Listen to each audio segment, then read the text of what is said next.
Mo kí gbogbo ará ilé lọ́kùnrin lóbìnrin lọ́mọdé lágbà. Mo kí gbogbo ilẹ̀ káàárọ̀ oòjíire. Mo kí lọ́balọ́ba. Mo kí níjòyè níjòyè. Mo kí bàbá wa Ọọ̀nìrìṣà, ọba Adéyẹyè Ògúnwùsì kejì, kábíyèsí olórí ọba aládé nílẹ̀ káàárọ̀ oòjíire. Mo ń fi àkókò yìí rọ gbogbo àwọn ọmọ ilẹ̀ Kóòtù Ifẹ̀ pé lágbára Ọlọ́run ilẹ̀ Yorùbá kò ní mẹ́rí o, ilẹ̀ Yorùbá kò ní bàjẹ́ o. Lágbára Ọlọ́run tá bá rí àwọn tí kò gbàdúrà kí Yorùbá lọ síwájú, àwọn alálẹ̀ Yorùbá wọ́n bá wa bomi sùúrù fún wọn, tán bá kọ̀ tán bá gbọ́ kálálẹ̀ ṣe wọ́n gẹ́gẹ́ bí àwọn tó bá ń dalẹ̀ Yorùbá, kálálẹ̀ fojú wọn ráre. Mo sọ̀rọ̀ kan lórí ìfọ̀rọ̀wọ́rọ̀ pẹ̀lú àwọn blogger kan tán wá bá mi níbi ọ̀sẹ̀ kan sẹ́yìn, ṣùgbọ́n lórí àwọn kan ń kọ́mẹ́ǹtì lé lórí. Kì í ṣe ọ̀rọ̀ bóyá ẹnìkan ni wọ́n mọ̀, ẹnìkan náà mọ̀, ẹnìkan náà recognize, ẹnìkan náà recognize. Tó bá ní kẹ́lẹ́mọ́ máa lẹ́mọ́, káláfè máa láfè. Ọlọ́run jẹ́ ká rí nǹkan kan pa nínú méjèèjì.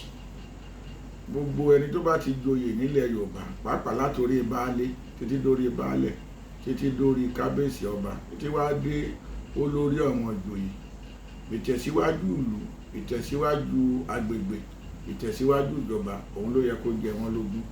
Nígbà tí ó ń ṣe pé oyè tá a jẹ yìí a fẹ́ máa fi ṣe ìjàdù àgbà tó jẹ́ pé ìlọsíwájú Yorùbá la fi ń wá. Àwọn èèyàn tá a lè fi ràn lọ́wọ́, ẹni tí a lè lọ bá, àwọn ìyá wa arúgbó tó ti kọjá 70, 80 sókè tán ò lè ṣiṣẹ́. Kì í ṣe gbogbo wa náà ni àkókò yìí gbogbo wa la mọ bó ṣe rí. Ká fọwọ́sowọ́pọ̀, ká fọwọ́ wẹwọ́. Ìyẹn ni ìtumọ̀ Àgbà Akin Báṣọ̀run ilẹ̀ Yorùbá tí èmi jẹ́. Kì í ṣe pé ká máa fi bára wa sọ pé ẹnìkan náà recommend, àti pé gbogbo àwọn olóyè míì tó jẹ́ 24/7 orí social media lẹ máa bá wọn.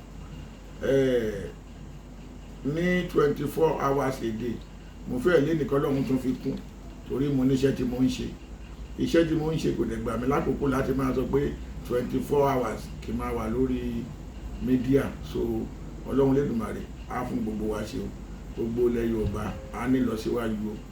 Àjọṣepọ̀ gbogbo wa pẹ̀lú Àgbà Akin Báṣọ̀run Yorùbá tí mo jẹ níwájú bàbá wa Ọọ̀nìrìṣà, kìnìún ẹ̀yà gbogbo ọba ilẹ̀ Yorùbá.